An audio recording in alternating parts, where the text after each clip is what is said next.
Assalamualaikum warahmatullahi wabarakatuh. Jumpa lagi dengan saya Rahma Yunita pada tugas belajar luar kelas hari ke-31. Untuk video jawaban kali ini saya akan membahas tentang tema Bimba interview yang ketiga. Yang pertama yaitu apa prinsip utama dalam proses Bimba interview. Prinsip yang utama yaitu kita harus dapat memahami dan menerapkan sebagai motivator untuk bermain baca-bacaan dengan baik dan benar.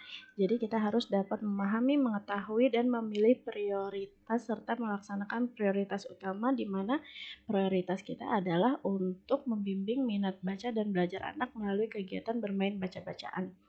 Lalu yang kedua, prioritas motivator dalam kelas pendekatan yaitu adalah memperhatikan kesenangan anak, berdialog mengenai kesukaan anak, berdiskusi, bernyanyi, dan hal-hal yang menarik minat anak tersebut.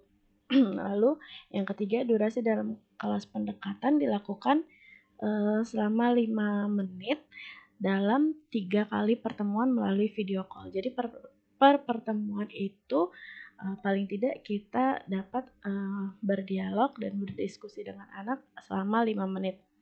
Lalu yang keempat, prioritas utama motivator dalam kelas trial yaitu adalah membangun kesenangan anak untuk bermain 4 HVK. Jika anak sudah mampu dan senang dalam bermain 4 HVK, kita dapat melanjutkannya dengan 4 HVS. Dalam permainan 4 HVK dan 4 HVS, kita menggunakan kata yang bermakna dekat dengan anak seperti mama, papa, susu, dede, seperti itu.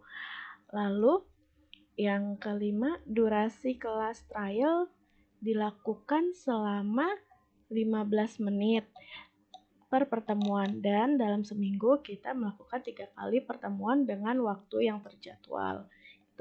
Lalu yang keenam, berapa lama orang tua murid dapat mengikuti kelas trial? Orang tua murid tidak dibatasi untuk mengikuti kelas trial karena dalam kelas trial kita harus membuat anak dan orang tua murid yakin untuk bergabung di Bimba. Ketika anak sudah senang dan yakin, otomatis orang tua juga akan yakin dan mantap untuk menitipkan anaknya untuk dibimbing di Bimba gitu. Lalu yang ketujuh, prioritas motivator dalam kelas lanjutan adalah yang utama belajar dan berbuat baik. Berbuat baik dengan cara membimbing minat baca dan belajar anak. Dan harus 100% menyenangkan bagi anak. Dengan bermain baca-bacaan sesuai dengan tahapan kemampuannya. Dan agar tujuan utama dan tujuan khusus dapat tercapai. Lalu yang ke-8, kegiatan yang lebih prioritas di antara bermain baca-bacaan dengan menyelesaikan modul adalah bermain baca-bacaan. Karena sesuai dengan misi dari Bimba A-I-U-E-O yaitu membimbing minat baca anak yang berdampak mampu sehingga anak bisa menjadi sukses. Lalu yang 9, materi yang dibaca anak pada saat kelas baca-bacaan yaitu adalah modul dan materi yang sudah dikuasai oleh anak, yaitu modul-modul yang sudah diberikan sebelumnya oleh anak, agar anak merasa senang karena mereka sudah menguasai modul-modul tersebut. Lalu yang ke-10, cara agar bermain baca-bacaan menyenangkan bagi anak, yaitu dapat juga memberikan modul yang sudah dikuasai oleh anak, memberikan kegiatan selingan agar anak tidak merasa bosan, dan memberikan kata-kata yang bermakna dekat oleh anak tersebut. Lalu cara menyikapi anak yang tidak mau bermain baca-bacaan, yaitu kita dapat menanyakan dulu kegiatan yang dia ingin lakukan tuh apa.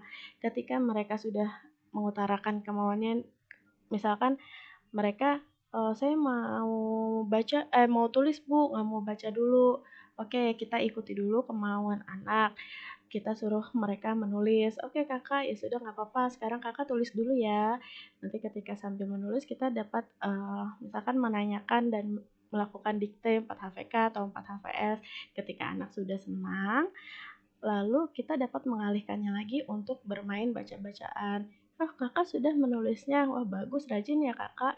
Coba yuk sekarang dibaca, kakak tulis apa sih tadi? Seperti itu. Demikian video jawaban dari saya, kurang lebihnya mohon maaf. Wassalamualaikum warahmatullahi wabarakatuh. Tetap semangat dan terus belajar.